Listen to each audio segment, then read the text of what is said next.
വനിതാ വികസന കോർപ്പറേഷൻ മുഖാന്തരം കൊക്കിയാർ CDS കുടുംബശ്രീകൾക്ക് നൽകുന്ന മൈക്രോ ക്രെഡിറ്റ് വായ്പാ വിതരണം നാരകംപുഴയിൽ നടന്നു. ഗ്രാമപഞ്ചായത്തിലെ 118 സംഘങ്ങളിൽ തിരഞ്ഞെടുക്കപ്പെട്ട 23 യൂണിറ്റുകൾക്ക് 1.68 കോടി രൂപയാണ് വിതരണം ചെയ്തത്. CDS ചെയർപേഴ്സൺ പ്രിയ മോഹനൻ അധ്യക്ഷത വഹിച്ചു. ഗ്രാമപഞ്ചായത്ത് പ്രസിഡന്റ് D സുഗുണൻ ഉദ്ഘാടനം ചെയ്തു.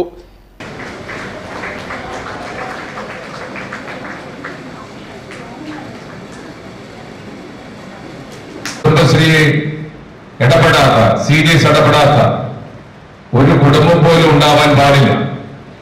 വലിയ നിലയിലുള്ള പ്രവർത്തനം ആവശ്യമാണ്. ഇപ്പോ വലിയൊരു പ്രവർത്തനമാണ് നിങ്ങൾ സംഘടിപ്പിച്ചിരിക്കുന്നത്. ആ നിലയിൽ തുടർന്ന് നിങ്ങളുടെ പ്രവർത്തനം ഉണ്ടാവണം.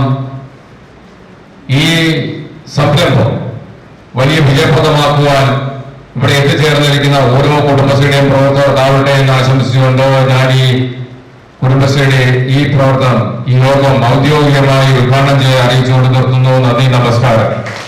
CFS വായ്പാ പദ്ധതിയുടെ ഉദ്ഘാടനം ബ്ലോക്ക് പഞ്ചായത്ത് അംഗം നൌഷാദ് വെംബ്ലിയും കുടുംബശ്രീ അംഗങ്ങളെ ചേർക്കുന്നതിനുള്ള അംഗീകാര വിതരണം block panchayat vice president John B തോമസും ഉദ്ഘാടനം ചെയ്തു. എല്ലാവരും വലിയ സന്തോഷത്തോടെ കാത്തിരിക്കുന്ന ദിവസമാണ് അല്ലേ? പ്രതിസന്ധിയിൽ നിന്ന് പ്രതിസന്ധിയിലേക്ക് ഓടുന്ന നമുക്ക് ഒരു വലിയ തുക കൈകളിലേക്ക് എത്തുക എന്ന് പറയുന്നത് എല്ലാവരുടെയും മുഖത്ത് ചിരിയുള്ള മുഖം അത് ഇന്ന് മാത്രം കാണാൻ കഴിയുന്ന പ്രത്യേകതയായിട്ട് കാണാമല്ലേ? ശരിക്കും നമ്മുടെ നാടിൻ്റെ ഒരു വലിയ മുതൽക്കൂട്ടാണ് ഇന്ന് സ്ത്രീകൾ എന്ന് പറയുന്നത്.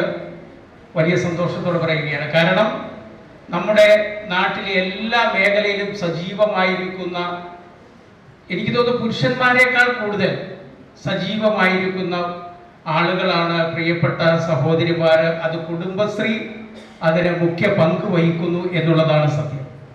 കുടുംബശ്രീയിലൂടെ ഇന്ന് ആളുകളെല്ലാവരെയും സമൂഹത്തിന്റെ മുൻനിരയിലേക്ക് എത്താൻ കഴിഞ്ഞിട്ടുണ്ട് എന്നുള്ളതാണ്. ഇവിടെ 4 ലക്ഷം മുതൽ 11 ലക്ഷം രൂപ വരെ വാങ്ങുന്ന 23 സംഘങ്ങളെ തെരഞ്ഞെടുത്തിരിക്കുന്നു എന്നുള്ളതാണ്. കുടുംബശ്രീ ജില്ലാ മിഷൻ കോർഡിനേറ്റർ മണികണ്ഠൻ മുഖ്യപ്രഭാഷണം നടത്തി.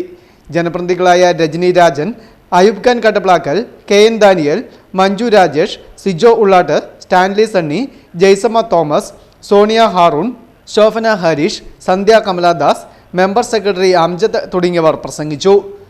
Festoon news, Mundakayam.